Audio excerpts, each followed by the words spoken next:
Сайн байцгаана уу? Захин бичвэрийн фондын онцлог синхрон хичээл. За захин бичвэрийн фондын онцлогийг мэдэж хэрэгэл санаа. За захин бичвэрийн тухай.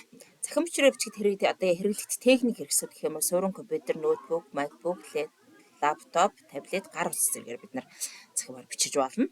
За ямар үйлдвэрлэлийн систем шаардлагатай вэ гэхээр Windows үйлдвэрлэлийн системийн 7.8.10.11 хөлбөрөд бол монголчуудаар бичих нэмэлт тохиргоотоор бүтээгдсэн байдаг.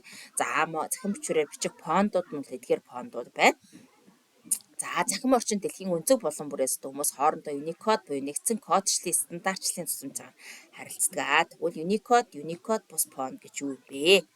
За Unicode бус фондын талаар энэхүү линкээр ороод таад маань үзээрэй. Багшин линкийг байршуулчихна. За тэгвэл Unicode бус фондын талаар өмнө тэгвэл янз бүрийн хэлвч хэв системүүд өөрсдөө гэсэн тэмдэгтийн кодчлалтай байсан бөгөөд текст өөр кодчтой систем зөв харагдахгүй байх эсвэл бүр эвдрэх асуудал үүсгдэг. За Unicode энэ асуудлыг шийдэж бүх бичгийн системийг нэг стандартчлалын кодчтой оруулах зорилготой байсан. За ингээд Монголын IT фонд бол Windows үйлдвэрлэлийн систем анхдагчаар суудаг бөгөөд монгол бичгийг Unicode стандартын дагуу төрслөх зорилготой фонд гэдэг. Энэ нь монгол хэлний уламжлалт босоо бичгийг компьютер зөв харуулах чухал хэрэгсэл болдог.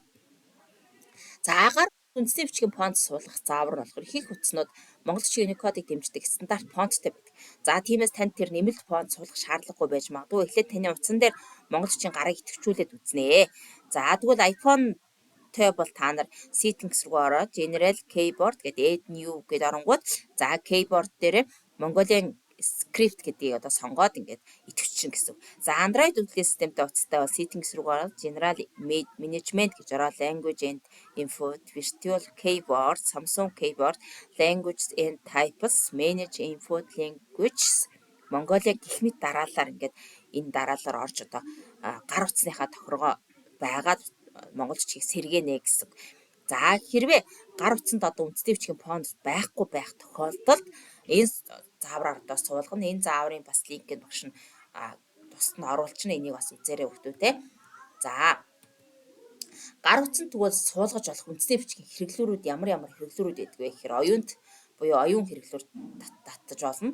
За Зи Монголыг татаж болно. Эсвэл чимээ хэрэглүүрийг татаж болно. Эдгээр бол App Store, Play Store-оос тус аппуудыг татаж суулгаж болно. Тэгээд эдгээр аппуудыг хэрхэн яаж хэрэглэх вэ гэдгийг бидан унших хэсгээс таад маань нэмэлтээр уншаад үзээд аль нэгийг суулгаад туршиж үзэх нэ.